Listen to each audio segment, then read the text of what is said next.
Hey guys, Danny Johnson here, and I'm going to show you today the problem I'm having where my sprinkler is too far down. So when the sprinklers come on, you can see that it's not going high enough, so it's only watering the grass around it.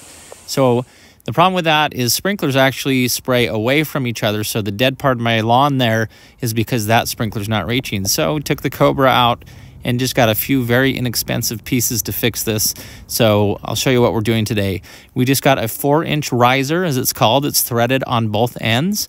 And then we're gonna get the coupler adapter. So this is threaded on both ends. Both of them are 1/2-inch size. So the sprinkler head will just screw down into this, and then the coupler will attach it to what has already been in the sprinkler. So around the sprinkler head, we're taking a shovel and we're just digging straight down with it, cutting straight into the ground and going in kind of like a circle around, very carefully not to break the sprinkler head. Now we can check the height, and they do have cut to length ones. The distance is going to be about 4 inches here, is going to be about perfect. We might even have to bring the sprinkler head down a little bit more, but all you have to do is unthread the sprinkler head, and it has funny pipe at the bottom with a 90-degree elbow. And then we're just simply going to take our adapter. We're going to screw that one on. And again, it's threaded. It's 1/2-inch on both sides. And that's the female adapter. And then we're going to put our riser on, just thread this one in. And you can use Teflon tape and whatnot if you want it to be a really secure fitting. But underground, it's just water that's going to help water it anyway.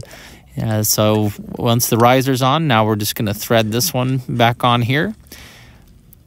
And so you want to get it tight, but it is plastic, so you don't want to tighten it too much to where it breaks. So as you can see, this one was still sticking up now just a little too high. It was probably about right, and it might sink a little bit. We're going to go ahead and dig it up again, but we just wanted to test it here. And as you can see, now the water is up above the ground level.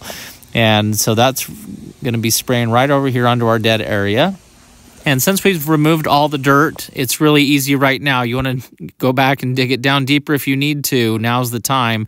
It's really easy just to scoop the dirt back out. We dug it down just a little bit more and got it down to where we felt like it's going to be just slightly below the ground level where nobody's going to trip over it or the lawnmower's not going to hit it. So this came out about perfect. So anyway, very easy fix. So check the video description. I'll put the parts that I used in this.